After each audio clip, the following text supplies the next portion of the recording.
Sud Radio, c'est ça la France. Bonjour à tous, ravi de vous retrouver dans C'est ça la France, l'émission du savoir-faire français. Et ce matin, de l'excellence à la française. Nous allons nous intéresser à l'une des formations les plus prestigieuses dans l'artisanat français. Il s'agit du titre et du diplôme d'État, niveau Bac+2, car ce n'est pas qu'un titre, meilleur ouvrier de France, les MOF. Car en ce moment, nombreux sont ceux qui se sont lancés dans le 26e concours, dont les épreuves finales auront lieu cette année entre le 1er octobre et le 31 décembre 2018. Qui sont-ils ? Que représente ce concours pour eux ? Est-ce une spécificité française ? Eh bien, on en parle tout de suite dans C'est ça la France, consacré au MOF, une distinction tant recherchée. Sud Radio, c'est ça la France. Bonjour Jean-François Girardin. Bonjour à vous tous. Alors, je vous présente rapidement à nos auditeurs des Sud Radio. Vous êtes un pur produit de l'excellence à la française. Vous êtes entré à 23 ans au compagnonnage. Vous avez passé une trentaine d'années derrière les fourneaux du Ritz. En 80, vous remportez le prix Prosper Montagnier, qui est l'un des plus prestigieux concours culinaires. En 93, c'est le Graal, en recevant la distinction de meilleur ouvrier de France. Donc aujourd'hui, nous recevons le MOF, mais également le nouveau président de la Société nationale des meilleurs ouvriers de France, de cette belle famille. Vous êtes fraîchement élu en janvier. Fraîchement élu, en effet, c'est une nouveauté de cette année, puisque le 15 janvier, j'ai été élu au suffrage universel par tous mes amis MOF de tous les métiers. Et je suis vraiment très heureux que tous mes amis m'aient porté à la présidence. Ça n'a pas été facile non plus, mais enfin, ça s'est fait avec beaucoup d'amitié et beaucoup de sincérité. Et bien sûr, je les remercie tous. Et puis de défendre aussi tous les métiers manuels. Ça, c'est important. Bien sûr, moi, je viens de la restauration, de la cuisine. C'est un métier peut-être le plus emblématique du concours MOF. C'est ce que le grand public reconnaît le plus. En général, on parle beaucoup des MOF en gastronomie. Vous êtes un peu les ambassadeurs de ce titre à travers le monde, mais il n'y a pas que la gastronomie. C'est important de le rappeler. Il y a plein d'autres domaines qui ont le titre de meilleur ouvrier de France. Alors bien sûr, il y a 220 métiers différents. Ouais. Donc ça va dans le bâtiment, dans la mode, dans le métier du bois, du fer, de la recherche de décors, dans l'informatique, etc., au toilettage canin, au coiffeur, etc. Donc ces 220 métiers qui font la France, qui font la culture du travail manuel de la France, qui font la richesse aussi de ces gens qui savent faire l'excellence dans certains métiers et dans leur métier, et qui font de la formation aussi, qui font de la formation pour l'avenir. Donc en tant que président, il vous tient à cœur de faire connaître tous ces autres métiers. C'est mon engagement personnel. C'est mon engagement personnel parce que déjà dans le compagnonnage, j'ai rencontré beaucoup d'autres métiers que le mien. Et il y a des gens extraordinaires qui ont des talents dont on ne peut pas vraiment tout découvrir du premier jour, parce que c'est des connaissances souvent de dizaines d'années. Insoupçonnées. et des méthodes qu'ils ont quelquefois recherchées eux-mêmes pour arriver à l'excellence dans leur métier.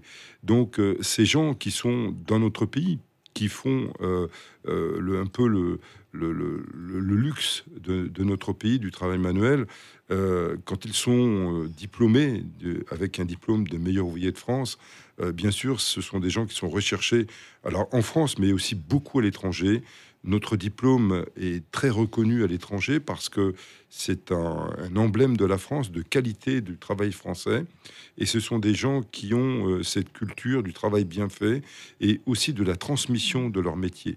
Et ça, c'est très important parce que on peut aujourd'hui encore former des centaines et des centaines, voire des milliers de jeunes dans des métiers insoupçonnés et qui peuvent amener, bien sûr, un marché important pour la France. Alors c'est pour ça qu'on passe le concours de meilleur ouvrier de France.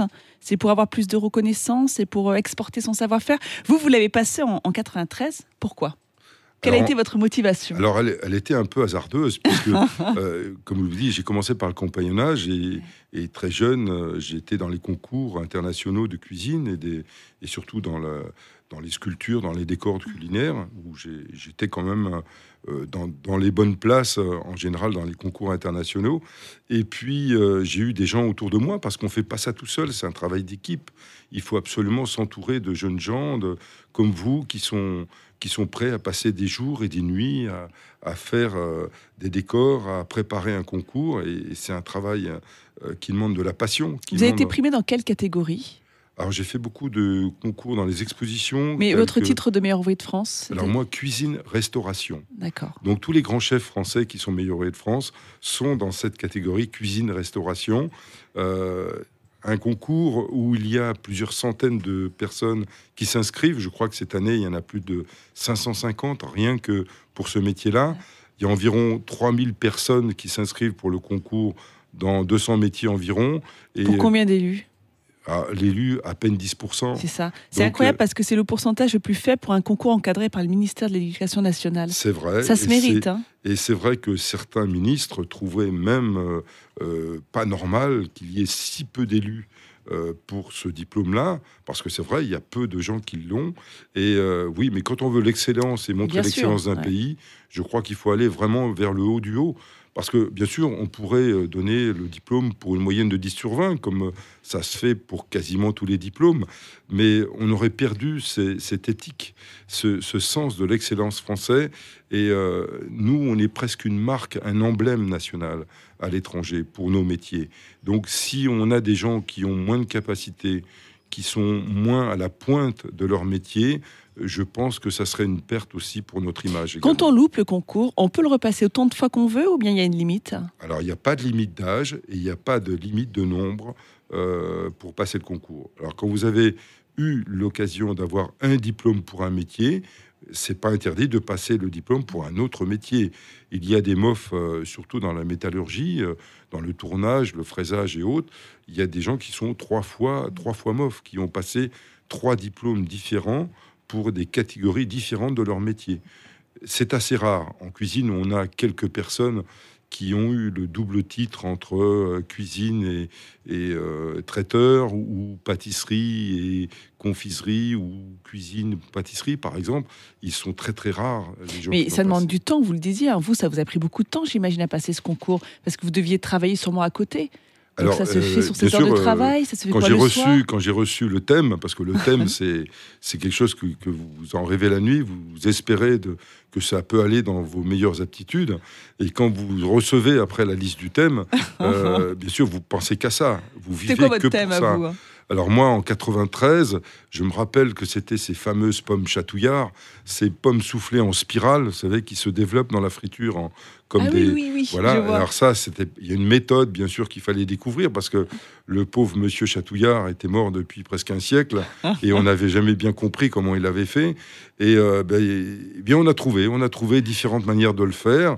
Et puis j'avais eu ces œufs pochés dans un soufflé au fromage, c'est-à-dire entouré d'appareils à souffler au fromage, et il fallait que le soufflé soit cuit, mais il fallait que le jaune de l'œuf soit encore coulant au milieu. Vous voyez, c'est des choses qui sont pas évidentes. Combien d'heures d'expérimentation avant d'y arriver? C'est des jours et des jours. Je crois que j'ai eu à peine un mois entre la réception du sujet et puis passer l'épreuve. Je pense que pendant un mois, jour et nuit, j'ai vécu que pour ça. Donc, bien sûr, j'ai pris un mois de vacances, bien sûr, je ne pouvais pas faire autrement. Il n'était pas question de m'encombrer avec le travail à côté. J'étais bien entouré par ma famille, parce que c'est un important, soutien. Se sentir soutenu par la famille. Le psychique est pour 50% important. Je crois que quelqu'un qui est bien préparé moralement est vraiment beaucoup plus performant que celui qui a des petites lacunes là-dessus. Et se faire entourer déjà de quelques personnes qui vous aident à trouver le produit que vous ne trouvez pas, à fabriquer l'ustensile qui n'existe pas, à chercher des courses que vous n'avez pas le temps de faire. Et puis à la maison, on essaye de vous protéger au maximum, de ne pas vous encombrer avec les soucis de la famille et autres. C'est pas évident. Il faut vraiment être se consacrer quasiment à 100% à ce concours. Alors, pourquoi est-ce qu'il a été créé, ce concours? Alors, je rappelle un petit peu la date de création. Donc, c'est en 1924 que le concours intitulé « Un des meilleurs ouvriers de France » est créé grâce au président de l'époque, Albert Lebrun. Alors, pour rendre à César ce qui appartient à César, il a été inspiré par un critique d'art et journaliste, Lucien Clotz. Donc, c'est lui qui a eu l'idée de mettre en place une grande exposition nationale du travail, mais c'est grâce à l'appui du président de la République que le concours a été créé. Pourquoi? Parce que déjà à l'époque, il y avait ce sentiment que le travail manuel n'était pas assez reconnu? Alors là, déjà, à cette époque-là, on avait une petite dépression un peu sur le travail manuel. Et les gens allaient beaucoup plus vers l'industrie que vers le travail manuel. Et Albert Lebrun avait décidé de donner, si vous voulez, un diplôme, de mettre en valeur ces métiers pour que les gens continuent, si vous voulez, à aller vers ces métiers de l'artisanat, hein, parce que l'artisanat avait commencé à souffrir déjà à cette époque-là. Et donc là, quelques métiers, alors il n'y avait pas eu 200 métiers à l'époque, il y en avait quelques dizaines, et déjà quelques métiers avaient fait un concours de meilleurs ouvriers.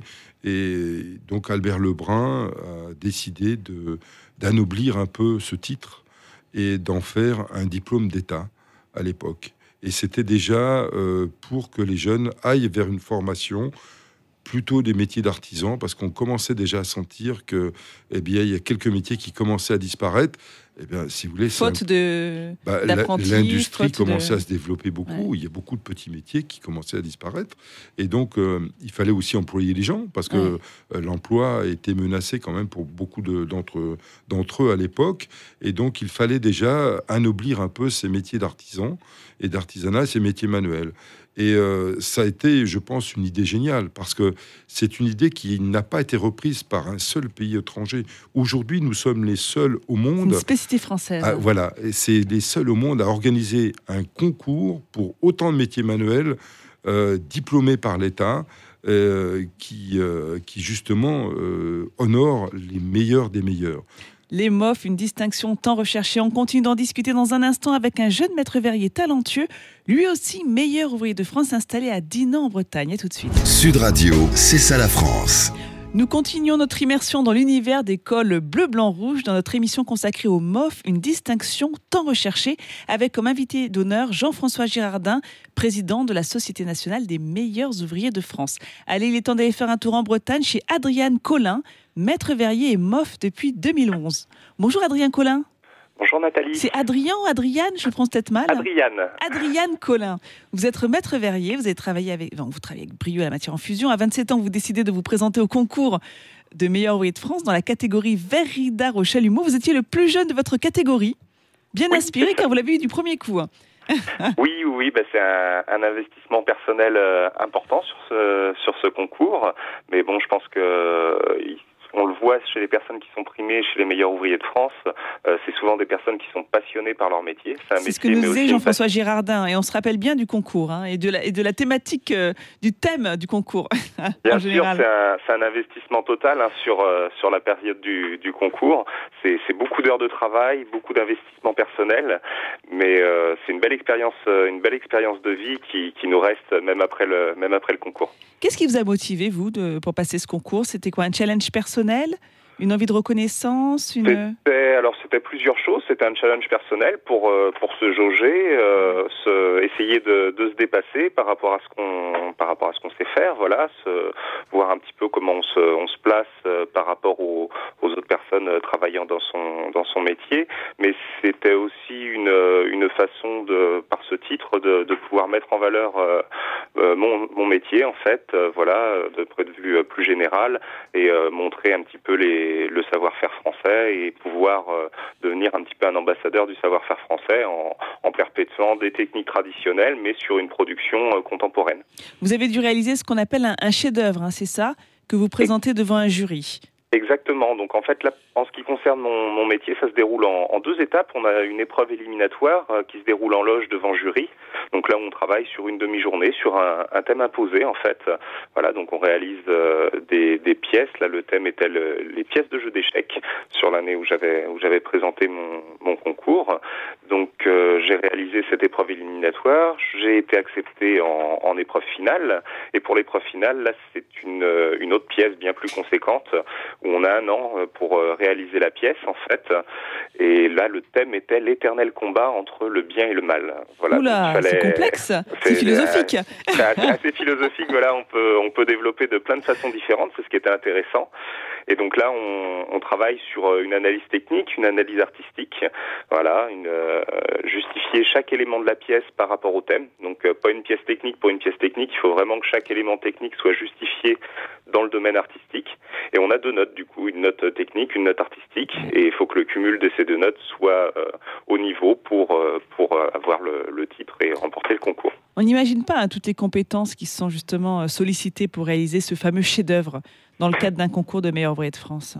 On a du mal à se l'imaginer avant. Il faut se mettre dans le contexte qu'on vit meilleur ouvrier de France pendant l'année de la pièce finale. C'est vraiment beaucoup d'investissement. On travaille beaucoup dessus. Alors ce qu'il faut savoir, c'est que quand on est en indépendant comme moi, j'étais avec une société à faire tourner en même temps. On travaille à quel moment alors? Tard le soir? On travaille un peu tout le temps. Ouais. Les journées de 24 heures sont très courtes du coup. C'est ce que nous disait Jean-François Girardin, que c'est important d'avoir l'entourage familial.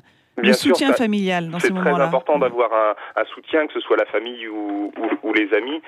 Ça permet déjà d'avoir des points de vue extérieurs de personnes qui sont pas forcément du métier, mais qui vont pouvoir nous dire, oui, artistiquement, je trouve ça sympa, je comprends bien la symbolique que tu as voulu mettre dans la pièce, mais aussi pour des périodes sur un an, il y a des phases de réalisation qui passent par des entraînements où on va réussir.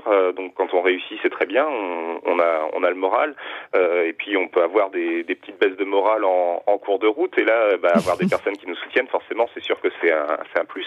Et quand on le décroche, ce titre, alors comment est-ce qu'on réagit? Parce qu'en plus vous êtes issu d'une famille d'artisans dans la céramique. Voilà, comment l'entourage réagit également? Mes parents sont céramistes, donc j'ai baigné tout petit dans le domaine des métiers d'art, donc j'y ai été sensibilisé très tôt. Comment ils réagissent autour? Je pense qu'ils étaient fiers, ils étaient contents que j'ai réussi à remporter ce challenge que je m'étais fixé. C'était quelque chose qui me tenait à cœur depuis que j'avais commencé ma formation de verrier. En fait, je m'étais dit un jour, je voudrais faire ce concours et pourquoi pas essayer d'être meilleur ouvrier de France. D'être un meilleur parmi les meilleurs. Voilà. C'est même pas le coup d'être un des meilleurs parmi les meilleurs, en fait. C'est par rapport à ce qu'il représente, en fait. Ouais. C'est vraiment pour moi, ça permet donc de se valoriser son activité personnelle et de se valoriser soi, mais ça permet surtout de valoriser son métier dans l'ensemble et de pouvoir dire, voilà, c'est des métiers qui sont rares. Sur mon métier, on est assez peu à le pratiquer, mais qui sont toujours dans le vent, qui sont toujours dans le vent du moment, qu'on peut travailler sur des spécialités où on ne nous attendrait pas, notamment avec le domaine du luxe. Ça m'est arrivé régulièrement. Vous travaillez avec les grandes maisons de luxe, Chanel, voilà. Dior, Cartier. Voilà, ça m'est arrivé ponctuellement de travailler pour eux sur des commandes où effectivement mon métier pouvait répondre et on était totalement dans le vent du moment en fait sur des productions très actuelles en fait. Est-ce qu'on peut dire que ça change la vie, être meilleur ouvrier de France? Ça ouvre des portes notamment sur des marchés comme ceux-là, c'est certain. Après, c'est pas. Il y a beaucoup de personnes qui peuvent penser que c'est un titre magique. C'est pas que le fait d'avoir le titre de meilleur ouvrier de France, c'est ce qu'on en fait aussi. C'est-à-dire que si on a son titre de meilleur ouvrier de France, qu'on rentre dans son atelier et qu'on le valorise pas par nos actions, par notre dépassement, c'est pas un dépassement pendant le concours, c'est un dépassement à partir du moment où on est le concours, c'est un dépassement de tous les jours. C'est-dire que il vous oblige à une certaine exigence, ce titre. Voilà, bien sûr. Ouais, c'est avoir le titre pour après faire quelque chose de basique. Mais vous ne pouvez pas. Là, vous êtes attendu au tournant. Là, on peut plus se permettre de présenter un travail qui serait pas digne d'un meilleur ouvrier de France. On s'impose un niveau, on s'impose un rythme, je pense. Et après, ça c'est. Moi, j'aime bien me challenger régulièrement, donc ça correspondait tout à fait à ce que je recherchais. Merci beaucoup, Adriane Collin, pour votre témoignage. Je rappelle que vous êtes maître verrier et meilleur ouvrier de France installé à Dinan. Merci beaucoup. Merci Nathalie. Au revoir. Au revoir. Il est l'heure de retrouver notre French Trotter qui ne cesse de se balader à travers la France. Sud Radio, c'est ça la France. Le tourisme des savoir-faire avec Thibaut, le French Trotter. Bonjour Thibaut. Bonjour Nathalie. Alors sans me tromper, je devine que vous êtes allé à la rencontre d'un MOF. Eh oui. Et ce meilleur ouvrier de France pouvait lui rendre visite dans cette terre de la Marne, au cœur des forêts d'Argonne. Il s'appelle Raymond Kneip et c'est l'un des derniers ornemanistes des toitures. Ornemaniste. Expliquez-nous un petit peu le métier. En fait, Raymond, il façonne des ornements métalliques de toiture. Alors, est-ce que vous visualisez les coques de clocher, les girouettes, les lucarnes qui ornent les toits? Les épis de fêtage. Voilà, c'est ça. Eh bien, c'est le travail des ornemanistes. Et comme Raymond sont de vrais sculpteurs de toiture, alors ils travaillent le zinc, le plomb, le cuivre, le laiton, pour créer ces petites œuvres d'art qui habillent les toits. Comment est-ce qu'il a obtenu, lui, son titre de meilleur ouvrier de France? Alors, il faut juste savoir d'abord qu'il a eu un parcours assez varié, quoi. Il a commencé par être artisan plombier, ensuite il s'est orienté vers la toiture, et c'est là qu'il s'est découvert une vraie passion pour l'ornement. Il en a fait son nouveau métier et ça a très bien marché parce qu'il faut dire qu'il a vraiment de l'or dans les mains. Alors son titre de meilleur ouvrier de France, il l'a obtenu en 89 en réalisant un épi de fêtage. Vous savez, c'est cette pièce de métal qu'on trouve sur la pointe du poids pour assurer l'étanchéité. Alors, si vous en parlez, c'est qu'on peut visiter son savoir-faire. Il a un musée, je crois. Ouais, c'est ça, c'est incroyable. Il a son propre musée qu'il a fait de ses propres mains. En fait, il a reconstitué chez lui un atelier de couverture traditionnelle. Et si vous y allez, il vous racontera lui-même comment il crée ses pièces d'ornement. Il vous expliquera également comment il fait ses croquis, comment ils font l'acier, comment il le martèle pour obtenir ses fameux motifs. Et vous verrez aussi les collections qu'il a constituées au cours de sa carrière. Parce que là-bas, il a des ateliers, il a des outils anciens, il a tout un pan de mur avec des coques de clocher. Puis il y a surtout des œuvres réalisées par des meilleurs ouvriers de France. Et évidemment, il y a les siennes. Par exemple, j'ai vu une girouette où il s'est représenté lui-même en train de sculpter une de ses réalisations. Je vois que ça vous a passionné cette visite. Ouais. Alors, pour y aller, c'est dans quel village, rappelez-nous ? C'est à Massige, c'est juste à côté de Sainte-Ménéhould, c'est dans la Marne. D'accord. À vos carnets, si vous avez justement envie d'aller à la rencontre de ce meilleur ouvrier de France, Raymond Kneip. Kneip, voilà. Merci beaucoup Thibault pour cette idée de visite. Jean-François Girardin, on a beaucoup parlé des meilleurs ouvriers de France. On est quasiment arrivé à la fin de cette émission. Il y a aussi les meilleurs apprentis de France. Alors, la Société nationale des meilleurs ouvriers de France organise le concours « Un des meilleurs apprentis de France ». C'est pour créer un vivier de jeunes gens qui, 10 années plus tard, avec un savoir-faire beaucoup plus important, avec une bonne formation d'une dizaine d'années, peuvent prétendre à s'inscrire au concours un des meilleurs ouvriers de France. C'est un peu nous tout jeunes que l'on va chercher dans tous les départements. C'est des jeunes de moins de 21 ans, donc souvent de 16 à 21 ans, qui vont s'inscrire au concours un des meilleurs apprentis de France. Il y a 80 métiers différents. Ils sont 5600 cette année à s'inscrire dans 85 métiers différents pour en avoir quelques centaines à la fin. C'est bien, c'est une belle façon pour avoir aussi ce titre un des meilleurs apprentis de France. Et de revaloriser l'apprentissage pour français. Leur formation et leur profession. Merci beaucoup. Les jeunes sont avec nous et ils ont il faut les soutenir. Ils ont un talent extraordinaire. On a une jeunesse extraordinaire en France et on ne sait pas encore bien l'exploiter. C'est un peu dommage. Vous avez bien raison de le rappeler. Nous, à Sud Radio, on aime justement soutenir cette jeunesse. Les MOF, cette distinction tant recherchée et symbole de l'excellence à la française. Merci beaucoup Jean-François Girardin d'avoir accepté notre invitation. Je rappelle que vous êtes le président de la Société nationale des meilleurs ouvriers de France. Je vous laisse entre les mains de l'excellent Alain Marty. Je vous donne rendez-vous la semaine prochaine pour un nouveau numéro de C'est ça la France.